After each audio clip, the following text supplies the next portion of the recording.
Hey guys, and welcome to a new episode of The DOORhof is Always Open. And this time we have a lot of great interviews. We have interviews with the guys from the Mac group about light meters, color checkers, workflow, about what drives people to not use a color checker, or what drives people to use a color checker, and of course the same about light meters. And I have a great tip about an Elinchrom square reflector, and in the end, we have an interview with my buddy Glyn Dewis, a very good retoucher from the UK, and he has some very good tips for you guys. So, check out this episode of The DOORhof is Always Open, and have fun.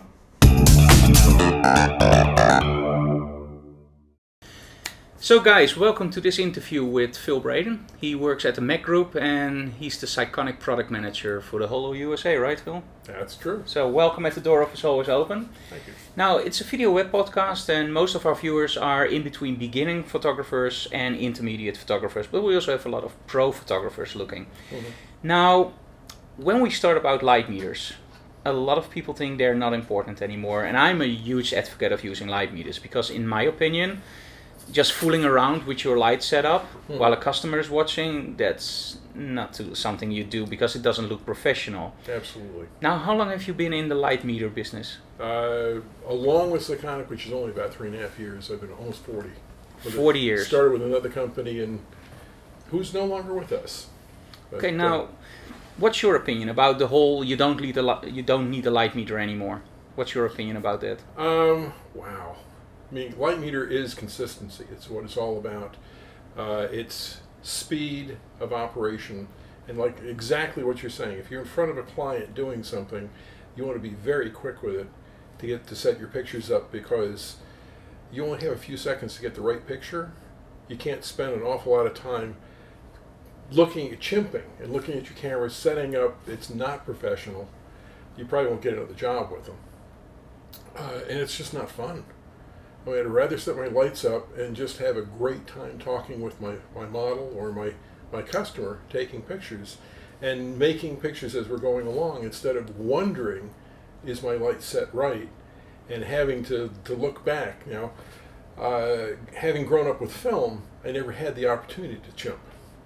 So I have to make sure that I'm right to start off with, and film you really need to use a meter. Yeah, you could use Polaroids, of course, but they still don't tell the whole story because film has a different latitude, it just responds differently. It will tell you about the exposure, but it doesn't tell you about what kind of lighting ratio I have. And meters it's an electronic tape measure. It's nothing special or difficult to do. It's just a pile of numbers that I can set up exactly the way I want, and when I do that, I know what the picture's going to look like. And once I set my picture up to get the look I want, and I can reproduce that, it makes it more fun. When you don't have that nagging thought of, gee, I hope these come out okay. I always tell to people, because they say you can adjust the histogram, and I always say to people, what are the numbers of your skin? And they look really funny at me, like, what do you mean? I said, when you are working on your histogram, where should your skin be? And they look at me like, Frank, please explain. I said, when you use a light meter, you will meter the light falling on your subject. You will get, let's say, f8. You set it on f8 and it's correct. Now you go outside, you do it in the sun, same thing. You go inside on the fluorescence, same metering. And now when you do the whole Photoshop, you're editing, every image will have the same skin exposure. So the skin will look the same.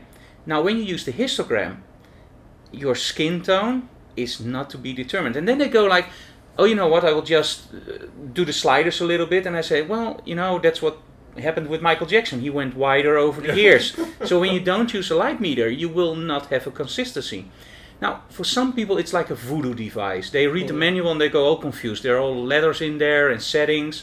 And my opinion, and I hope you can elaborate on that a little bit, is the light meter actually is the most simple tool. If you can screw on your lens, you can actually use a light meter. So where do you think all the confusion comes from? I think the pile of numbers that they have, nobody understands that the entire thing is, as I've told women, it's invented by a bunch of guys. How difficult can it be? And it's a halving and doubling of numbers. Going up aperture numbers or down is a halving and doubling. Shutter speeds is the same. ISO is the same. It's a really simple thing. And all the numbers are on your camera. Doing ratios is just a pile of numbers. One number different than the other is a 2-to-1 ratio. It doesn't matter what number you start with. If you go up one number, it's going to be half as bright or twice as bright. How difficult can it be? Yeah, for me the same thing. So now you hear it from somebody else. It isn't difficult. Now, what I always say is actually when somebody says to me the meter is too difficult to understand, and I don't want to say it to the people, but I always think that if you're in photography, the first thing you learn is aperture. So 2.8, 4, 5.6, 8, 11. When you look on the meter, there's 2.8, 5.6, 8, 11. How difficult can it be? Now, what I think, and I don't know if you agree with me, is because people were using the histogram over and over, and they start using the light meter, they're confused because they have to trigger the strokes. They have to point it towards the camera or towards the light source or maybe towards something else. Because when you look online, when I started looking online about light metering, because I teach it a lot in the workshops, there's like 80% of the people who still claim you have to meter towards the camera. Now, what's your opinion about that? Wow. It depends on how you have your subject lit. If it's heavily lit on the side, absolutely not. I would point it right at the light. If it's a mixture of lights from the front, I would point it to the camera. Yeah, because you take the average off. It's just simple thinking. I always tell my students, one of them said, you know, Frank, what I always teach my students, he also taught lessons and he barely uses a light meter. He said, but when I really teach light metering, he says, and actually it's only one day in a year that I will show it. He said, what I teach my students, if it's under a 45-degree angle, point towards the camera. As soon as it's below a 45-degree angle, point towards the light source. And I looked at him, why make it difficult? Always point towards the light source unless you're mixing lights. And he looked at me like, it isn't that easy. And then we made a setup and I moved the light from here and I moved it all the way to the side and I kept metering towards the light and it was a steady f8. Because as long as you don't change the distance, you have the inverse square law, so the light won't change any output. Exactly. And the model was correctly lit. Then I started metering towards the camera. It was f8, f8, f7.1, 5.62, 5.6, and it dropped in exposure. He saw it. You know what he said? Well, maybe that's your light. And I was like, light is constant, it's the same. And this is, I think, on internet, and I hope you will put a little bit more power in that. I want to tell the people, and I'm addressing you guys, if you look on the internet, the light meter, trust me, it's the most simple tool in your toolbox, but it will give you constant exposures, and it isn't difficult. Now, somebody with 40 years of experience, what is your tip to our viewers if they really want to start out with the light meter, but they think it's difficult? The simplest thing, as you were saying, the simplest thing is an incident light meter. That's the one with the white dome on it, because that dome is the subject. It doesn't care about the subject reflection. It's giving you a proper exposure for whatever light you put it in, and whatever picture or whatever subject you're taking a picture of is going to look exactly like that. If you're using a reflected light meter like a spot meter, that does require some experience and expertise on. But if you're going to start out with, I use an incident light meter, and follow the light source. That's what Joe does, the same thing. As you're talking about histograms, the other day Joe's off camera here. He was doing a webinar for me, and he was showing the back of his screen, and there was a picture of his model with dark hair, dark background, darker skin, and the histogram was pushed way over to the right, and someone noticed that. Left. On the left, excuse me. And said, well, gee, that doesn't look right. It was absolutely right, because there's so much black in the picture and dark. They don't even look at the picture anymore. They look at the histogram. And try and move it to the center. What a bad mistake that is. Trust the meter. Trust the meter. We've done several webinars on metering, and I think the very first one that Joe did was the camera meter against a meter, camera metering system, reflected light with multi-pattern reading against an incident light meter. And the incident light meter beat the camera every time. Yes, that's why I don't use ETTL. I shoot manual. Unless I have to be quick, then I shoot ETTL. But I know when I shoot ETTL, I always call it's a guesstimated approximately that's probably right. But you have to change it in Photoshop. Yeah. But when you know it and you know you're in between that dynamic range, you can change it. But when I have the time, I will use a meter, even on small flash. Sure.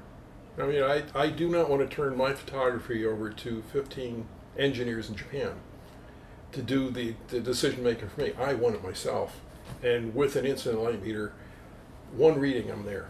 Okay, now we have the incident meter readings, and they're like the, I believe the 478 now, you have the 758, and the 358 will be cancelled soon, right? Or will it stay on the market? The 358 in the United States market is probably maybe 6 months away from not having more stock. We're running out of stock on it, yes. Okay, now my opinion is get the 758 for the simple reason, as soon as you start learning your light metering, you want the 1 degree spot, because that rocks to meter the backgrounds. Mm-hmm. Now, when you start out, you also say get the 758, or do you say start out with the 478? That really depends on, if you're a studio shooter, probably at 478, because okay, you're taking care of lights. If you can control or adjust for your background, your subject brightness, you can do something with reflected subject brightness, yes, you need a spot meter. And you need to go in and find what the profile of your camera, what is the dynamic range it can produce, and using the DTS system by Sekonic, put that into the meter, and then use your spot measure to measure the top and bottom end to find out, does the scene brightness fit what your camera does, and from there you can decide how you want to adjust exposure. For the people who don't know it, because DTS is actually a digital theater sound, it's something from home theater. What is it in Sekonic, DTS? Is data transfer software. We have special target, but we also now allow use of the x-rite targets. The color checker. The color checkers. Yeah. And you take pictures of that. You take a normal exposure, 3 stops under, 3 stops over, and then put it into the software, and it will show you what the dynamic range, what the capability of your camera from white to black is. Then that is transferred, hence the transfer name, into your meter. It nails down the gray point of what your camera thinks is gray to what the meter now sees as gray. And it will show you what the range is for your camera, so that the way I go into a scene, the first 30 seconds, I take a look at the brightest thing I want in the scene to record, and then the darkest thing using the brightness difference function of that meter, so I can find out that my scene is 9.5 stops, so you my need to light 7. More. I know right away that I need to make a decision. Is the top important or the bottom important? Can I add a little light to the bottom of the picture to raise it up? Should I just not put the skies in? Should I shoot HDR? And if I'm shooting HDR, if I know where the top is, how far down do I need to do my first shot and then take my second shot? But I know all that in the first 30 seconds of taking 2 readings. Now, what is the future plans for light meters? Because I saw the real fancy one. Do we find some in the iPhone soon? Well, the future of light meters now, we're looking more at things that move. We're heading to Hollywood. We are looking at problems that motion picture photographers have, and people who are using 5Ds and other cameras to make movies. And things that they have problems with or conditions is metering filtered lights. They're using very odd shutter angles and frame rates and things to shoot special work. The meter allows it, you can set anything you want. We're just trying to make the meter look simpler, to operate simpler. So it only shows you the information that you want to see at the time you want to see it. It does a ton of things, but it only gives you what you want at the moment you need it. There's never a surprise. But as far as how it operates, it's still incident light and reflected light. Okay, now we heard a lot about why to get a light meter. And I'm going to play the devil's advocate. Give me one reason why you should not buy a light meter. Reason I shouldn't buy a light meter? Wow, I haven't even thought in that direction. You know, I frankly can't think of one. Well, I think that's the best reason, right? If you have a camera that's totally unadjustable, if you had an old box brownie you couldn't do a thing with, maybe not. But the second you get in a situation where you have something to say with your picture, you have adjustments in your camera that create a look, either by aperture or shutter speed, a look for lighting that you want to have. it's so much easier to measure it. And as you measure, you build a memory pattern of what things look like and how to get to where, you know, if I have a way I want a picture to look, I can set it up in a few seconds. And I know it's going to look exactly the way I want. One of the things I tell cinematography people who are just starting out is we've been trained by watching TV and movies to have a certain response to a certain type of lighting. You can evoke any kind of feeling by creating that lighting, and it's, once again, a pile of numbers. It's really easy to set up. So you can, the lighting is a major actor in something, and I can direct the viewer to see and feel what I want them to quicker by my lighting very quickly. And especially with film. Now imagine having one scene filmed day 1, then the other scene with another crew filmed on day 2, and another crew on day 3. And they don't use a meter, and in the end they do the editing, and you will see in one scene, you see James Bond walking from that side to that side, and the whole light changes. Yeah. That's weird. And now the final thing is, some people ask me, Frank, so you always meter? So when I do the shoots in Dubai or in New York on the street, people ask me, where did you meter? And then I have to say totally honest, come on guys, when I shoot AV mode on the streets, I don't meter. And they go like, but when you're a light meter trustee, shouldn't you always use the light meter? And I don't know, do you always use it, or do you also say, in certain instances, just shoot AV mode, as long as I get the picture? Yes, I mean, I have to say, if it's not lighting that I'm controlling, constant, and it's outdoor and it's fairly broad lighting, I don't really worry about it too much. But as soon as you make a series, let's say we take Joe out or we take you out, and I want to shoot it in New York, then we go to Dubai, then we go to Emmeloord, then I will use a meter, because in all those locations you have to look exactly the same. Yes. And it's something that we have a new and smaller meter called the 308 DC, which is made for the 5D Mark II group. And we have backed into metering as they're used to setting up something by eye.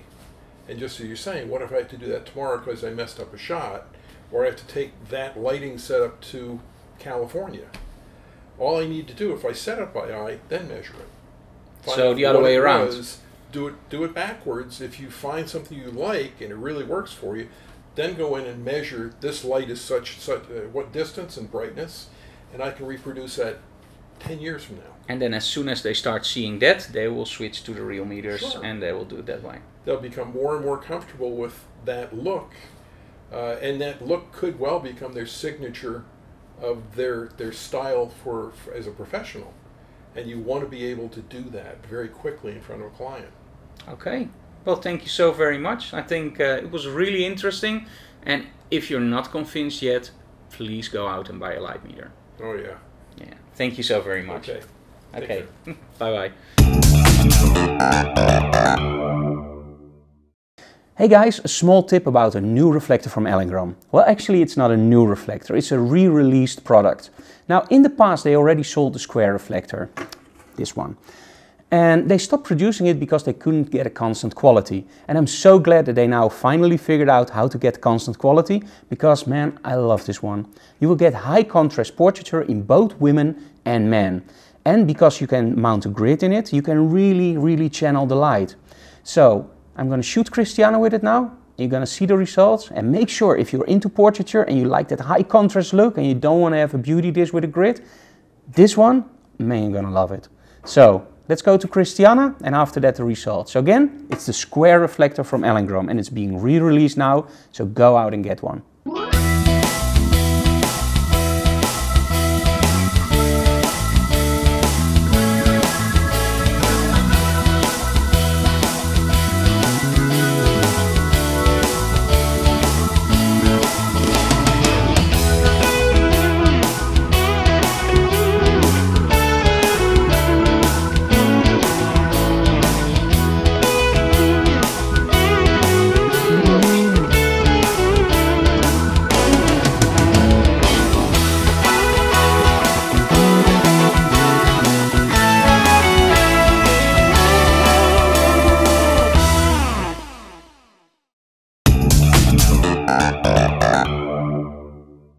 Joe, Oh, Frank. we had some fun today, We right? did. That was a great time. We did a webinar on medium format, Mamiya Leaf. Yes, and shooting in a really small space. With Yeah, just very small. One light. And we had you jumping in high heels. Me jumping in high heels. It's That a was scary like thought. that's like the high point. Yeah. But for our viewers, because they probably didn't see the web podcast live, And you're not going to. no, that part we cut out. So you're a photographer, I am. and you're a pretty good one, right? I'm not going to argue with if anybody who feels that way, but thank you. I think you're pretty good. Now, for the viewers who don't know it, you will see Joe's website below, so you can visit his website. What's your main interest in photography? I'm kind of split. I own a studio with my wife that primarily does portrait photography. My passion, personally, is landscape photography, and I do teach workshops around the country because there's a lot of people really passionate about the landscape. However, landscape photography is probably a difficult way to make money. There's not a lot of money in calendars and things like that, so I try to teach others who so they can satisfy their own needs. The money-making part of our business is primarily portraits, and we do families and dogs and kids and some product photography, and we try to avoid weddings, but they keep finding us. So we actually have a couple different websites. We keep things divided. So I have my site, which is landscape photography. That's it. And then we have our studio site, which goes over the different kinds of portrait photography. Cool. And now everybody has something in photography. For me, it's I love fashion, and what I teach, and as a fellow teacher, there is something that you really like to teach. And what is your favorite subject? My favorite subject is a question. And the thing I like to challenge all my students with is, when you're out photographing a landscape, or even a person, I ask them, why are you taking this picture? What is the purpose of it? What do you want to convey to the viewer? What feeling do you want to say, whether it be about a person or about a place? And make them actually stop and think, why am I taking this? Is it pretty? Okay, why? What is it that speaks to you? And what do you want to share with the person? We only have so much time around here, and there's going to be a lot of places that I'm never going to get to visit. So we can share with each other our experiences and feelings. And to me, the key to a photograph that really hits a home run, I don't know what the Dutch equivalent to a home run would be. Yeah, that's about Okay. the same. Is when you see an image, first of all, you know where to go. Your eyes are directed to the right spot in the image. But then you want to linger. You want to stay, you want to look around, you want to explore the scene. And if you get to the point where you can practically hear the sounds, you can feel the wind blowing, you can smell the earth, when you've done that, then you've hit a home run on your photograph. It's a really I try to translate this in model photography, but I probably won't go there. Well, even for a model, if I'm trying to, if I'm photographing a person, The character. yeah, what do you want to say about the person? And it's one thing is funny, and I always tell students also, go to an art museum and look at portrait painters, look at great portrait painting, because they had a lot of time to think about this. This doesn't happen at the click of a shutter. And you can sometimes tell when the painter really didn't like the person they were painting, because it starts to come through. And a great portrait painting, as a great portrait photograph does, is it really tells a story about the person, and you get a sense of who they are. Did you know, by the way, that in the old ages there was a painter, I believe it was Van Gogh, that when he painted somebody, or it was Rembrandt, they weren't happy with it because he painted them too well. So actually, when people say that we fashion photographers Photoshop a lot, it actually started already there, because the people wanted to be portrayed the way they were not. Like when I would have taken my portrait by, let's say, Rembrandt, I wanted to say, well, I want to look like 10 kilos lighter. Yes, I want to be skinnier, So- I want to have better skin, and I want to be That was more Photoshop handsome. -1. Exactly, yeah. So, and now on that subject about Photoshop, now where a lot of people struggle with is, and I get this a lot, is they shoot somewhere and they have like the most beautiful image. Then they shoot somewhere else under, let's say, fluorescent lights. And they, whatever they do, they can't get the color right. And I know you're very big on color. I am. Why? A couple reasons. One, consistency. Let's say you're doing a portrait. Let's use a wedding album, for example. And you mentioned different light sources. Well, every light source has kind of a different spectrum of light. it's going to be strong in some colors and weak in others. And what that does is it changes the color relationships of things. For example, we're under some fluorescent tubes right here. Yeah. Well, a standard fluorescent tube has kind of a strong green spike in it. So what that does is it actually makes your skin a little more pasty because it cancels out the magenta in your skin. When you're in tungsten lights, very strong yellow component into a tungsten light, what ends up happening is the blues start getting canceled out. So if you've got somebody with blue eyes or wearing blue clothing, it's going to start to lose its color saturation. So you mentioned the color checker.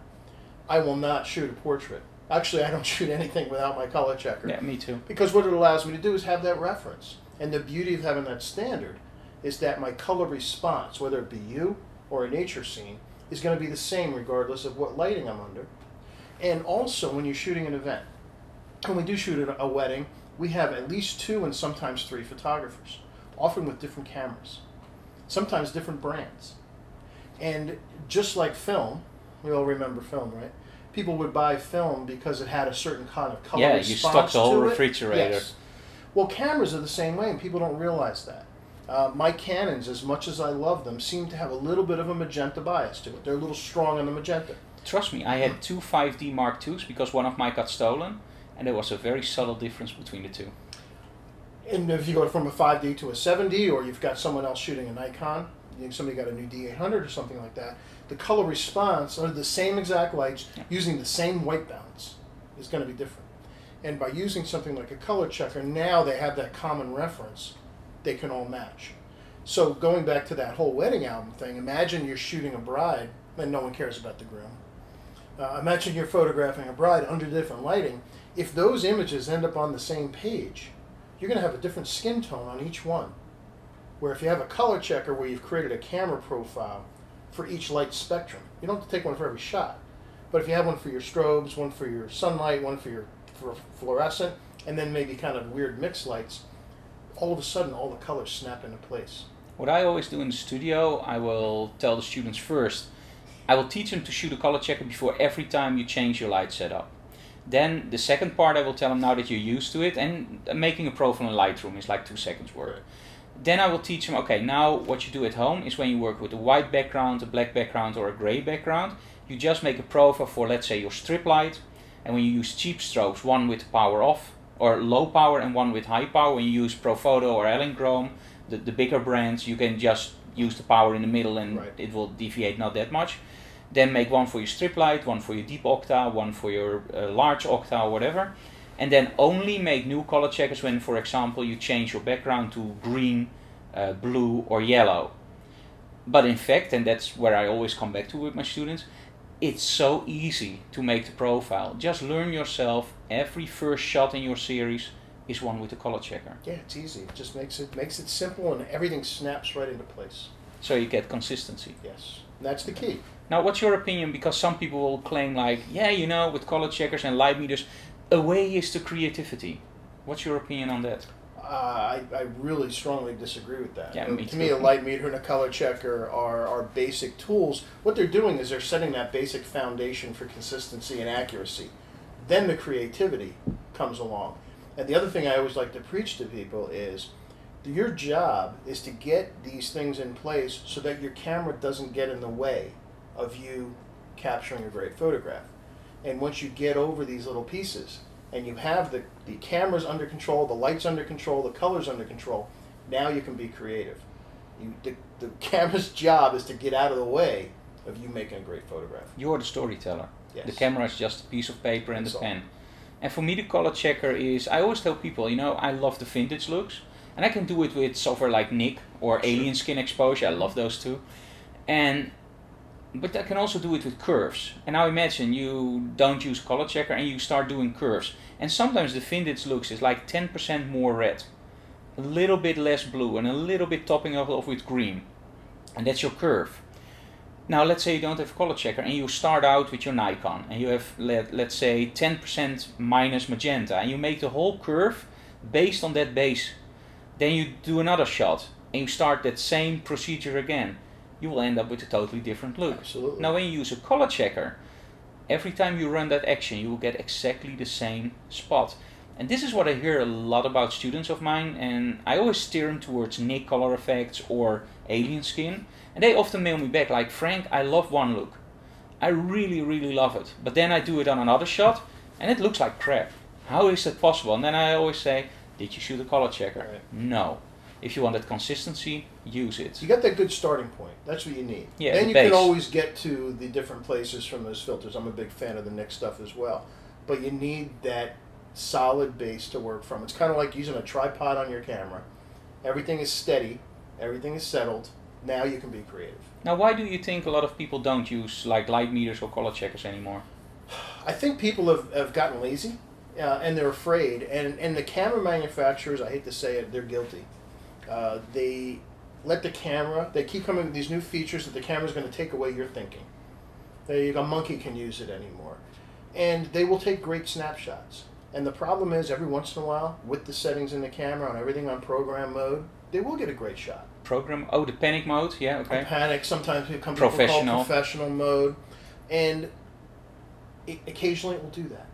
But as soon as the lighting becomes non-standard, even all over the place, middle of the day, then all bets are off.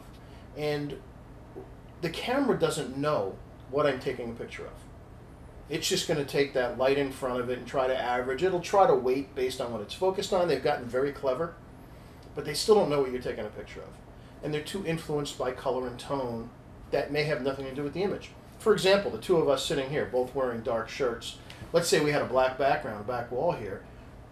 Any camera under TTL or program mode is going to blow out our faces. Oh yeah, without any doubt. It will make it 18% gray. Yeah. Where a meter, if you've heard people talk about meters, and it can still get a lot more complicated, really simply, a meter is just going to measure the light falling on you and me. That's it. I take that reading. It's not influenced by color. It's not influenced by what clothes you're wearing. Nothing. It's just measuring the light falling on the subject. Trust it. Take the number. Just hit the button. I have my ISO set. I have my aperture. I have my shutter speed. Great. Put those numbers in the camera. Now I can get creative because I know that my exposure's right. And if you get into multiple lights, or sunlight and flash combined, which is another thing that I know gives people fits, your camera can't see ratios. It can't tell I'm brighter over here than over here by 2 stops. It's just telling you the average. And if I know that to get that one certain look, I want a 4-to-1 lighting ratio or a 6-to-1 lighting ratio, I want to go real dramatic. The camera can't tell me that. That's what I need a new meter for. Take my reading on either side, I can look at the difference. There we go. So when you want to be an average Joe, use the light meter in the camera. If you want to be take a real good Joe, snapshots, then get a light meter in the color check to get that base correct. if you want to take snapshots, leave the camera in program and just take snapshots. If you want to create photographs and you want to take control of the light, then get yourself a color checker and get yourself a meter.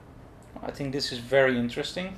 And people can look you up online. You have a lot of webinars also, right? I do. I've got webinars pretty much all over the place. We're actually working on a master webinar site where all of the online programs will all live at one place. That's being built right now. In the meantime, you can go on to x-rite photo. Under their learning tab, there's a webinar archive. I've done, I don't know how many for them, hundreds. Under Sakonic.com, and under Pocket Wizard, and under Mamiya Leaf. Wow. And on the Mamiya Leaf you will also find mine, right? Yes, yes.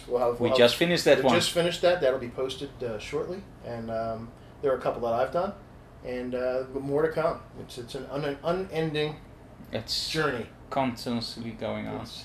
So check out Joe, and thank you very much for the interview, Frank, Joe. it's been a pleasure. Thanks. Thank you. So Glyn, welcome in our studio, and today you taught a workshop. Yes, yeah, great fun. How did you like the audience? Great fun. Very, very different to the UK audience because they're kind of like really intense looking at me. Yeah.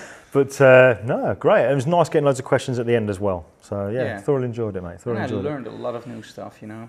That's the fun. You know what I think the fun stuff is about Photoshop, and we talked about this yesterday, is there are so many ways to do something. I always compare it when you go to the cinema and you live in a city, you can go like 10 kilometers over the field, or you can go 10 kilometers to the city. And in the end, it's both 10 kilometers. You will drive for, let's say, 15 minutes, and you arrive at the same cinema. But some people like the countryside more, and some people like the street side more. And in Photoshop, the most amazing thing for me is there are so many new techniques, because I saw you doing stuff which I do a totally different way, and I was like, so I'm gonna try that one. And if it doesn't work, maybe I will steal like 2 or 3 steps from it to cut down on my workflow.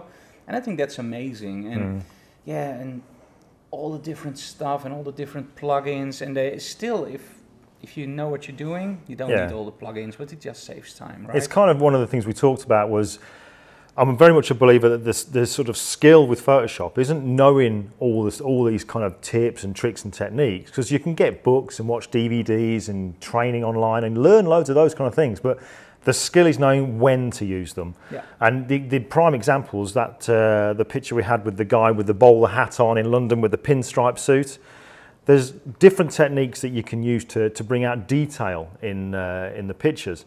Now, one technique I might use just made the suit look grey, it just didn't work. But then another one made it look great, it just works. So it's knowing when to use different techniques, and that's what I think is the real skill with it, so yeah. Yeah. Now, in this episode of the DOORhof is Always Open, we're talking about tips. So we went to Photoshop World, and we filmed some tips there with some photographers, of course, some photographer friends of mine, and they have some great tips.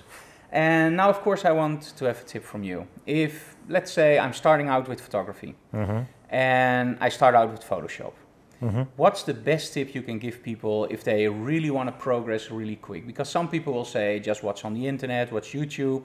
Some people will say, buy a book. What's your really killer tip to progress really quick in Photoshop? Something that helps, or has always helped me when it comes to learning Photoshop. If I can include two tips in one. Yeah, no problem. The first one. Give me 3. Give me 4. The first thing, Photoshop is such a huge program. It's not something that you can do every now and again. You can't do some on Monday and then come back to it 2 weeks' time and expect to pick up where you left off. Even if you do just a small amount, quite often it'll stick in your head more. So I think you need to use it quite a lot to get used to doing it, so it becomes second nature. But also, I tell people, I am an author's dream. If you write a book, if it has the word Photoshop in it, I'll buy it. That's a good tip for people. Write a book, mail Glyn, and he will buy it. But the thing is, I mean, what I found before was I had so many books, and I'd have a quick look through them, put them down, then a new book would come out, and I'd get that book, quick look, put it down, then a new book would come out, or another DVD would come out, and so on and so forth. I had so much stuff. But then I had so much stuff that I would start to forget what was in that book. Oh, yeah. So I'd probably have a picture and go, I need to put kind of like a light in there. Now I remember a technique in a book where it did that. Now what book was it? So I'd be looking on the bookshelf and couldn't find it, or I'd be on my iPad and couldn't find the tip anywhere. So what I do, I've got one down here now. From day one of really kind of looking at how I could learn this, I just have notepads. So when I learn a technique or see a new technique, I make a few notes in my book. So when it comes to me having to try and remember a technique, I don't have to go looking across loads of books. I just go to my notebook and I quickly look through, right, cool. There you go. So that's just one of the ways it saves me time. And because I've also written the technique down, I've written it in a language I understand, so I can remember it and apply it easier. And so when will you release the notebook?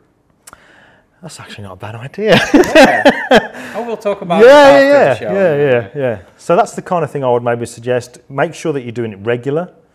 And make a note of what you're learning. Don't expect to learn and remember everything unless you're writing it down. That's helped me. Yeah, and how do you approach, let's say, like me, I'm very busy and I don't have time to just play around with Photoshop. So for me, I don't want to turn into a beast of habit, meaning that I will do everything, the same thing over and over again. So sometimes what I will do is I will just, let's say I use Nik filters. And on one day when I'm a little bit less stressed for work, what I will do is I will forbid myself to use Nik filters.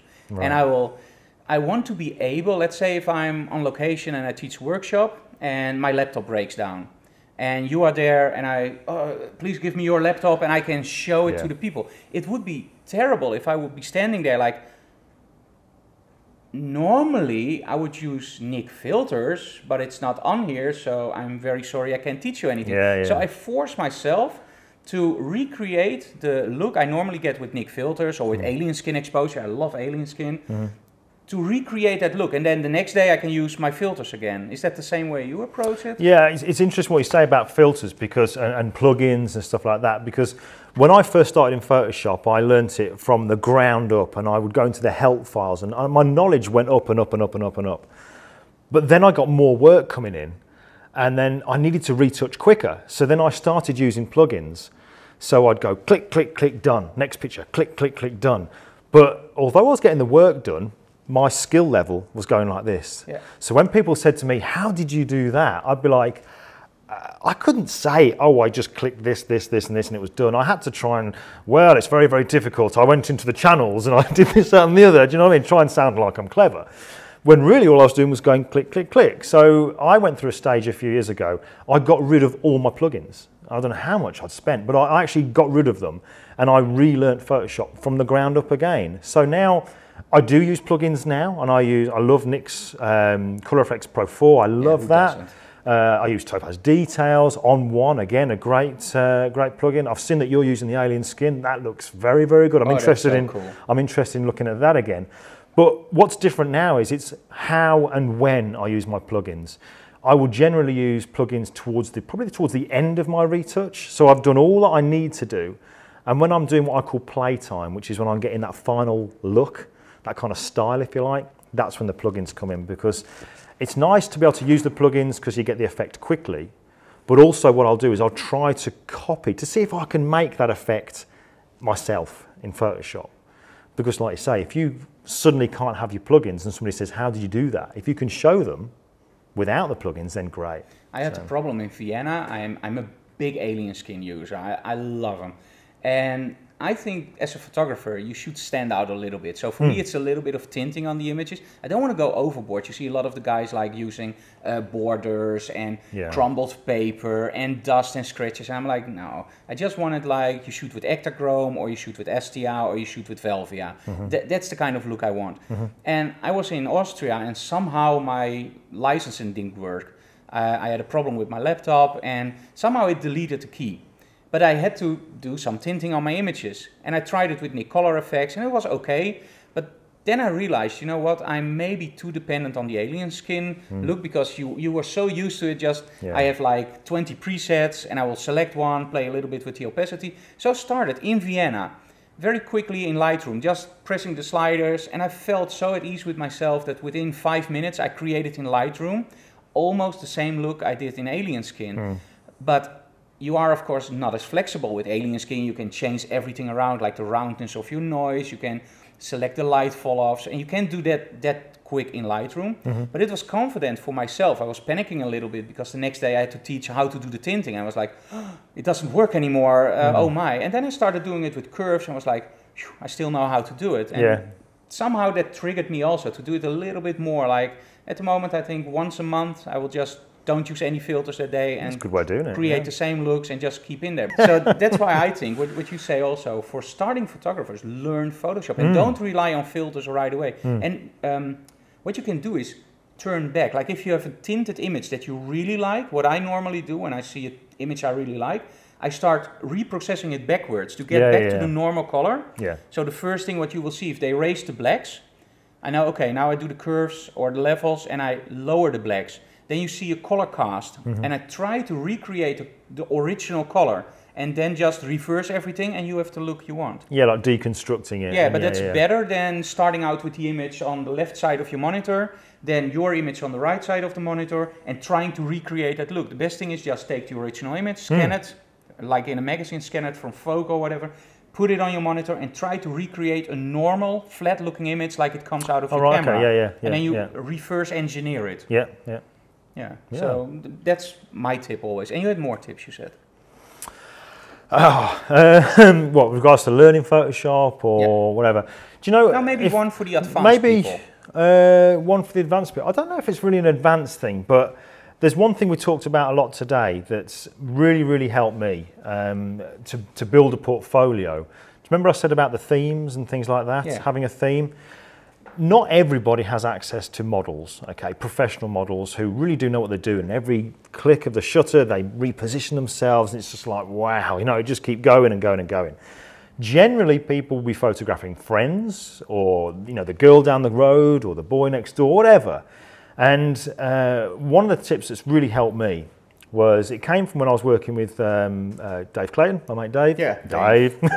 Now Dave, Hi, Dave. Dave hated having his photo taken, but Dave helps me on workshops. We work together. Great guy. But the minute I got a camera in front of him, he'd be like, "Oh, I hate it. I hate it." Imagine it, but okay. No, believe me. So what we decided to do was give him a character, give him a theme. So we said on the first workshop we did, we said, right, pretend you're the director or the editor out of the Spider-Man films. So he's got the glasses, the big cigar, the shirt with the braces and stuff. So that is who you are. So when I was doing the photos, I wasn't photographing Dave. So he got really into character, and it just worked. Do you know what I mean? Because so many times before then, I'd have people in front of the camera who looked great, but the minute I got them on camera, they were like frozen, or they didn't know how to pose or anything. But because I was getting people to play a different character, and they had almost like a uniform, if you like, they're becoming somebody else, it just changed it completely. Portfolio improved, no end. Same for me when I do the fashion stuff, and I don't do a lot of compositing, although maybe. So when I do the fashion stuff, I always try to let my models imagine something, like the storytelling part. I always think the storytelling part, that's the most important thing, because then people are transformed. And you can shoot a beautiful model, tank top, and in jeans or in bikini or whatever you want. And it's, for me, it's BB. Beauty only is boring. So tell a story and make sure that your viewer gets transformed. And what I found out when I talk to a lot of starting photographers is they will start out with, okay, let's have the background okay. So the background is okay. Now I've done a shot and it's on a red background. Okay, for the next setup, okay, we're going to use a green background. No, didn't work. We go for the blue background. And they started adding background colors. So at the end you end up with 10 background colors. And then they start, now I've done all the colors. Now, oh, let's go get a chair. So now we do images with the chair. Okay, now we've done images with the chair. Let's get another chair. And they start focusing more on the props, the background colors. Okay, now we're going to start using 3 lights, 4 lights. And what I found lately is, especially when working with models like Nadine, we use today, is that the lighting setup isn't that important. It's, of course, important that you have everything solid. But when she comes in and she has different teams, people will eat the images up. And the funny thing is, with her, I can just shoot with 1 light. Just put 1 light on her and she will carry the image. And I think that as a photographer, we're storytellers. We need to create the story, or the model or your whole team creates the story. So don't focus too much, and now I'm addressing camera for that one, don't focus too much on using 3 or 4 lights, using different color backgrounds, using chairs, props. Try to tell the story with a nice hairdo. And it can be very simple, just comb it back or use nice clothing. And what I normally say is, when you have clothing and you think, I will never wear this on the street, that's the stuff you go for into photo shoot, like vintage stores or secondhand stores. eBay's a good one. Yeah. And that's what you do with the retouching also, try to tell the team. Yeah, I mean, it's interesting you say that. And again, we spoke about this earlier on. One thing that I will do is I will never, when I shoot a model, generally, when they're in the studio or we're out on location, it's not the first time I've met them. I would have met them at least once before. We'd had a coffee and we'll talk about everything. And one thing I love to do, and I've always done this, was I would meet up with them and say, look, right, what kind of look are you after? And this could be for my own portfolio or even a client. I'd say, right, what is it that you're after?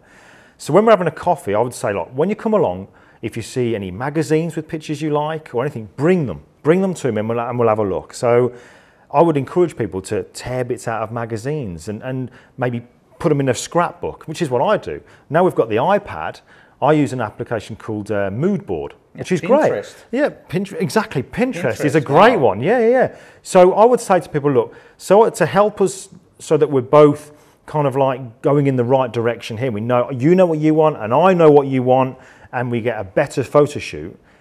Anything you see between now and the day of the photo shoot on the internet or whatever, email me. Or put it on the Pinterest. And I'll follow your board. Let's create a board just for your photo shoot and put all these pictures in. So I can look at these and go, I know exactly what you want Yeah. now. So when it comes to the photo shoot, we're not kind of like getting there and what is it? What are we that's a deal breaker. Yeah. Do you know what I mean? So that really helps. So your time is more constructive. So Okay. there you go. I think this was great, and I thank you so very much. Not at all, mate. Not at all. And, Thoroughly enjoyed it. I think we will see you more in our studio, or I will come over to the UK and That do would something. be great. You're more We than already welcome. had a great idea for a combination workshop, and we won't tell you guys yet, but that's going to be awesome. Fantastic. So thank you again, Glyn. Not at all. And, Thank you. It was really interesting. I learned a lot. Good stuff. Yeah, Great great. stuff. All right.